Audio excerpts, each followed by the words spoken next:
പ്രിയപ്പെട്ടവരെ, വർത്തമാനകാലത്തെ നമ്മുടെ കുടുംബങ്ങളുടെ ഒരു നേർചിത്രം. സമയത്തിൻ്റെ അളവുകോലിൽ സ്നേഹം പകർന്നു നൽകുന്നതിന് കണക്ക് നിശ്ചയിക്കപ്പെടുന്ന കാലം.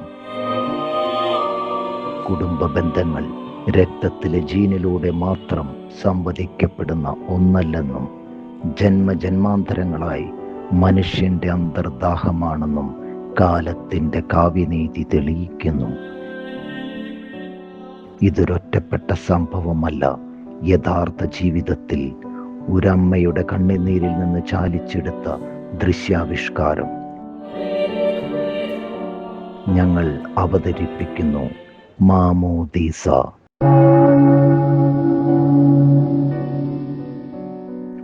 രചന സംവിധാനം ബിനോ വി ജോസ്. സാങ്കേതിക സഹായം അഭിനവ് ബിനോ. മാമോദീസ.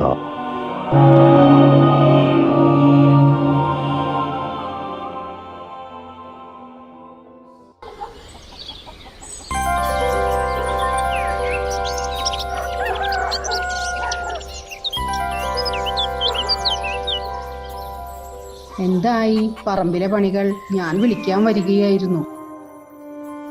ഓ, നല്ല വെയില്, വയ്യാതായി. രാവിലെ ചായ കുടിച്ചിട്ട് ഇറങ്ങിയതല്ലേ, ഇതുവരെ ഒന്നും കഴിച്ചില്ലല്ലോ. ഞാൻ കഴിക്കാൻ എടുക്കട്ടെ? നീ അവിടെ ഇരുന്നോ, ഞാൻ എടുത്തിട്ട് വരാം.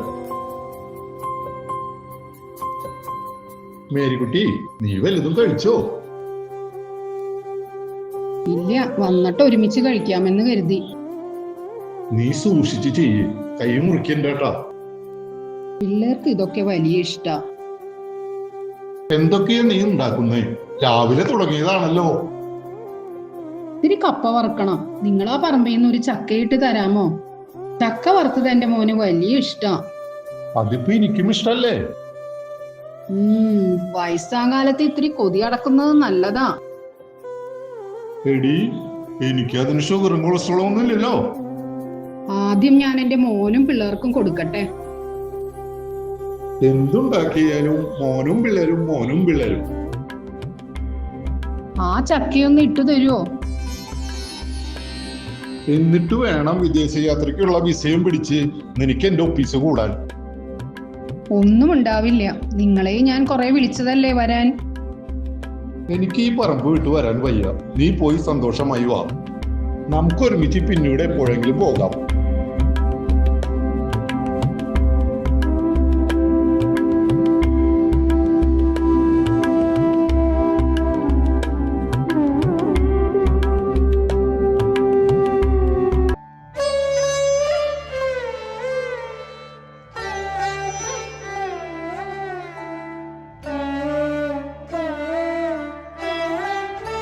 എന്തായി മേരി ചേച്ചി ഒരുക്കങ്ങളൊക്കെ? ചക്കയും കപ്പയും ഒക്കെ വറുത്തു. ഇനി ഇത്തിരി അച്ചപ്പവും കുഴലപ്പവും ഉണ്ടാക്കണം. ഓ, മോന് പെരുന്നാൾ പലഹാരങ്ങൾ കൊണ്ടുപോകാനാകും. കുട്ടികൾക്ക് സ്കൂളിലൊക്കെ പോകാനുള്ളതല്ലേ. നാട്ടിലേക്ക് വരാൻ അവർക്ക് അത്ര എളുപ്പമല്ല. എന്തായാലും ഞാൻ അവിടം വരെ പോകുന്നതല്ലേ. അപ്പോൾ എത്ര ദിവസത്തേക്കാ യാത്ര? 10 ദിവസത്തെ യാത്ര. വിശുദ്ധ നഗരമൊക്കെ ഒന്ന് കാണണം. ഇവളാരാ മോള്? ആ പേരും പറഞ്ഞ് മോനെയും കുടുംബത്തെയും കാണലാണ് പ്രധാന ഉദ്ദേശം. ഓ, പിന്നെ എത്ര നാളായി ഞാൻ എന്റെ കുട്ടികളെ ഒന്ന് കണ്ടിട്ട്. അപ്പൊ എങ്ങനെയാ അവരെ കാണാൻ പറ്റുക? താമസിക്കുന്ന ഹോട്ടലിന്റെ തൊട്ടടുത്ത് തന്നെയാണ് അവരുടെ വീട്. ആ ഒരു രാത്രി എന്റെ മോന്റെ വീട്ടിൽ താമസിക്കാൻ ട്രാവൽ ഏജൻസിയിൽ നിന്ന് പെർമിഷൻ എടുത്തിട്ടുണ്ട്. അത് നന്നായി.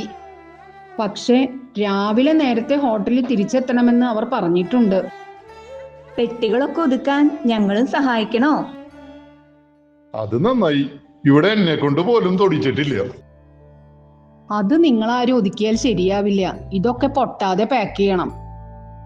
പുണ്യസ്ഥലം കാണാൻ പോകുന്ന ആളാ. പലഹാരം പൊതിയുന്നതാണ് പ്രധാന ജോലി. മക്കൾക്ക് ആവശ്യമുള്ളതെല്ലാം ചെയ്തു കൊടുക്കുന്നതല്ലേ ഒരു അമ്മയുടെ കടമ. അപ്പോ ജോസഫേട്ടൻ മേരി ചേച്ചിയുടെ കൂടെ പോണില്ലേ? ഇവളോട് നേരെ ചൊവ്വേ ചോദിച്ചാൽ പലഹാരം തരില്ല. ഷുഗർ വരുമത്രേ. ഇവൾ പോയിട്ട് വേണം എനിക്ക് ഇതൊക്കെ എടുത്ത് തിന്നാൻ. മേരി ചേച്ചിയുടെ പണികളൊക്കെ നടക്കട്ടെ, വന്നിട്ട് കാണാം.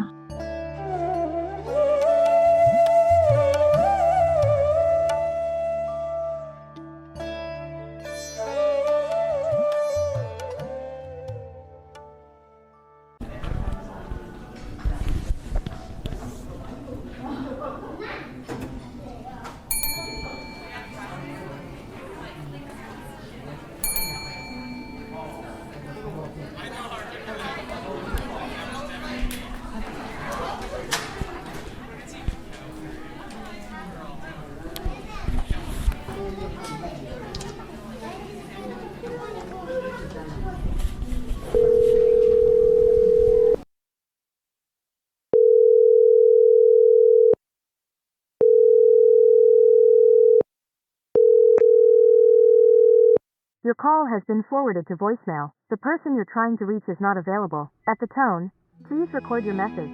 When you have finished recording, you may hang up. അവൻ ഫോൺ എടുക്കുന്നില്ലല്ലോ. ഒരു വോയിസ് മെസ്സേജ് അയച്ചു നോക്കാം. മോനെ, അമ്മ ഇവിടെ ഹോട്ടലിൽ എത്തിയിട്ടുണ്ട്. മോനെ കാണുന്നില്ലല്ലോ. സമയമെല്ലാം പറഞ്ഞ് മോനെ അമ്മ മെസ്സേജ് ചെയ്തിരുന്നതല്ലേ. നീ ടെൻഷൻ അടിക്കാതിരിക്കേ, അവൻ ഇപ്പോൾ തിരിച്ചു വിളിക്കും. ഇനി അവന് രാത്രി എങ്ങാനാണോ ജോലി? രാത്രി തന്നെയാണ് എത്തുന്നതെന്ന് ഞാൻ അവനോട് പറഞ്ഞിരുന്നു. മരുമകളെ ഒന്ന് വിളിക്കാമായിരുന്നില്ലേ? ഞാനിവിടെ എത്തിയപ്പോൾ അവളെയും വിളിച്ചിരുന്നതാ. അവളും ഫോൺ എടുത്തില്ല. മേരി, നീ ഇവിടെ സമാധാനമായി ഇരിക്കേ. ഞങ്ങൾ ലഗേജ് റൂമിൽ വെച്ചിട്ട് വരാം. ശരി, നിങ്ങൾ പോയിട്ട് വാ.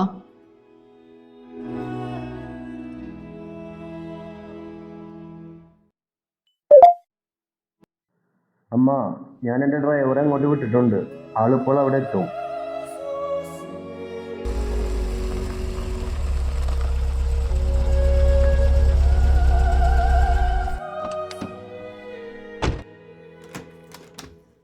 മേരി ചേട്ടത്തിയല്ലേ?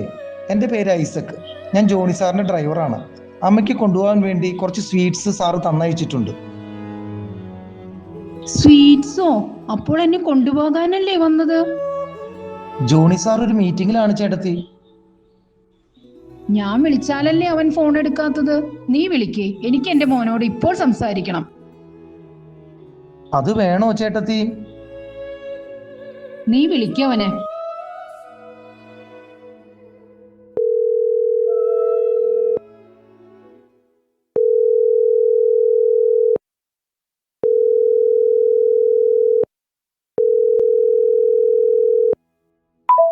ചേട്ടത്തി, സാർ ഫോൺ എടുത്തിട്ടുണ്ട്. മോനെ, അമ്മ നാളെ രാവിലെ മടങ്ങും.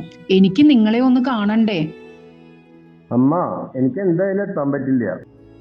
മോനെ, നിനക്കൊന്ന് ലീവ് എടുക്കാമായിരുന്നില്ലേ? അവൾ ഡ്രൈവ് ചെയ്യുന്നതല്ലേ. അവൾക്ക് കുട്ടികളെയും കൂട്ടി ഒന്ന് വരാമായിരുന്നു. രാത്രി ആയില്ലേ അമ്മേ, അവരൊക്കെ ഉറങ്ങിക്കാണും. മോനെ, നിങ്ങൾക്ക് പെരുന്നാളിന്റെ അച്ചപ്പവും കുഴലപ്പവും പിന്നെ ഒരുപാട് സാധനങ്ങളും കൊണ്ടുവന്നിട്ടുണ്ട്. എനിക്കതെന്റെ കുട്ടികൾക്ക് കൊടുക്കണം. അമ്മ, കുട്ടികൾ അതൊന്നും കഴിക്കില്ല. അവൾക്കും അതൊന്നും താല്പര്യമില്ല. അവർക്ക് ഇന്ത്യൻ ഫുഡ് ഇഷ്ടമല്ല. മോനെ, നിനക്കും വേണ്ടേ? എൻ്റെ അമ്മേ, എനിക്കിപ്പോൾ അതൊന്നും താല്പര്യമില്ല. ഞാൻ പറഞ്ഞില്ലേ, ഞാൻ ഒരു മീറ്റിങ്ങിലാണെന്ന്. സംസാരിക്കാൻ എനിക്കിപ്പോൾ സമയമില്ല. മോനെ,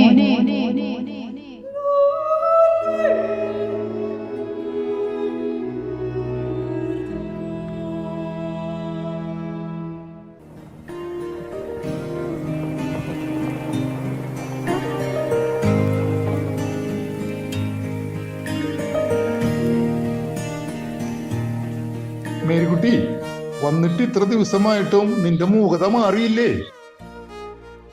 നീ അവിടെ നിന്നും മടങ്ങിയതിന്റെ പിറ്റേന്ന് തുടങ്ങിയതാണ് ആ രാജ്യങ്ങളിൽ യുദ്ധം. സുരക്ഷിതമായി നീ വീട്ടിലെത്തിയില്ലേ? നിങ്ങൾക്ക് വിശക്കുന്നുണ്ടോ? ഞാൻ വല്ലതും ഉണ്ടാക്കി തരാം. എനിക്ക് വിശന്നിട്ടല്ല, നിന്നെ ഇങ്ങനെ കണ്ടിട്ട് എനിക്ക് സഹിക്കുന്നില്ല. 24 കൊല്ലം എത്ര ബുദ്ധിമുട്ടിയാ നമ്മുടെ മോനെ നമ്മൾ വളർത്തിയത്. അവിടെ തൊട്ടടുത്ത കെട്ടിടത്തിൽ നിന്ന് അവന്റെ അമ്മയെ കാണാൻ വരാൻ പോലും അവന് ബുദ്ധിമുട്ട്. താരില്ല, അടുത്ത ലീവിന് അവൻ വരും. വേണ്ട, എനിക്കിനി ഒന്നും കാണണ്ട. അതിനു മുമ്പ് എനിക്കൊന്ന് മരിച്ചാൽ മതി. മേരിക്കുട്ടി, നീ കുളിച്ച് വസ്ത്രം മാറ്. ഇന്ന് പെരുന്നാളല്ലേ? ഞാൻ വരുന്നില്ല. നിങ്ങൾ ആ വാതിലൊന്ന് അടച്ചിടാമോ? ഇതാ പ്രദർശനം ഇറങ്ങാറായി. ഞാൻ കുറച്ചു നേരം ഒന്ന് കിടക്കട്ടെ. നീയില്ലെങ്കിൽ ഞാനും പോകുന്നില്ല.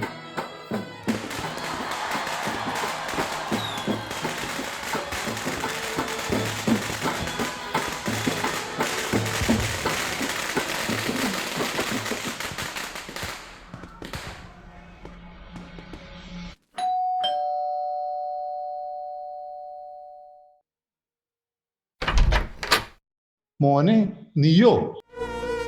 അപ്പാ, യുദ്ധം മുറുകി. എന്റെയും അവളുടെയും ജോലി തൽക്കാലത്തേക്ക് നഷ്ടപ്പെട്ടു. മക്കളെ, അമ്മാമേ, അമ്മ കുട്ടികൾക്ക് വിശക്കുന്നുണ്ട്. അയ്യോ, ഞങ്ങളൊന്നും ഉണ്ടാക്കിയിട്ടില്ലല്ലോ. എന്റെ കുട്ടികൾക്ക് അമ്മാമ്മ എന്താ തരാ?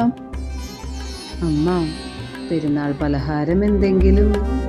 മോളെ, അന്ന് അമ്മ കൊണ്ടുവന്ന അച്ചപ്പവും കുഴലപ്പവും മറ്റും ഈ ബാഗിൽ അങ്ങനെ തന്നെയുണ്ട്. ഞങ്ങളത് കഴിച്ചോളാം അമ്മാമേ. അമ്മ ഞങ്ങളോട് ക്ഷമിക്കണം. അമ്മയ്ക്കൊരു പിണക്കവുമില്ല എന്റെ മക്കളെ. നിങ്ങളെല്ലാവരും ഈ പെരുന്നാളിന് ഇവിടെ എത്തിയല്ലോ. നിങ്ങളെല്ലാവരും ഫ്രഷ് ആയി വാ, നമുക്ക് ഒരുമിച്ച് പള്ളിയിൽ പോകാം. അപ്പാപ്പ, ഞങ്ങൾ ഇതുവരെ പെരുന്നാൾ കണ്ടിട്ടില്ല. മക്കള് വാ, അപ്പാപ്പൻ ബലൂണും കളിപ്പാട്ടങ്ങളും വാങ്ങിത്തരാം. യുദ്ധം കഴിഞ്ഞാലും ഞങ്ങൾ ഇവിടെ അപ്പാപ്പന്റെ അമ്മാമ്മയുടെയും കൂടെ നിന്നോളാം. ഞങ്ങൾക്ക് ഞങ്ങളുടെ മക്കൾ എപ്പോഴും കൂടെ ഉണ്ടാവണമെന്ന് ആഗ്രഹിക്കുന്നത് പോലെ തന്നെയല്ലേ നിങ്ങളുടെ അപ്പനും അമ്മയ്ക്കും നിങ്ങളെക്കുറിച്ചുള്ള ആഗ്രഹം? ജീവിതം ഒരു മഹാപ്രവാഹമാണ്. അതിന്റെ കുത്തൊഴുക്കിൽ നമ്മൾ പലരും പല വഴിക്കും പോകാം. പക്ഷേ സ്നേഹത്തിന്റെ കണ്ണികൾ ഒരിക്കലും പൊട്ടാൻ പാടില്ല.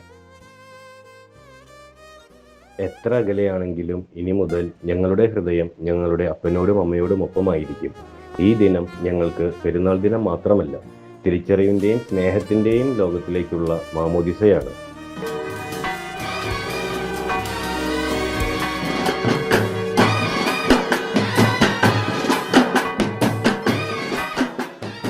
അഭിനയിച്ചവരും ശബ്ദം നൽകിയവരും: പോൾസൺ കാട, മായ പോൾസൺ, സിനോജ് പുത്തൂർ, സുമൻ സിനോജ്, ഇസ സിനോജ്, ഇവാനിയ സിനോജ്, റിനി ചിരിയങ്കണ്ടത്ത്, മിനി നെൽസൺ, അൽഫോൺസ ഡേവിസ്, ജെസ്സി തോമസ്, വിനിത റോണി, ലിജി ബിനോ, ബിനോവി ജോസ്.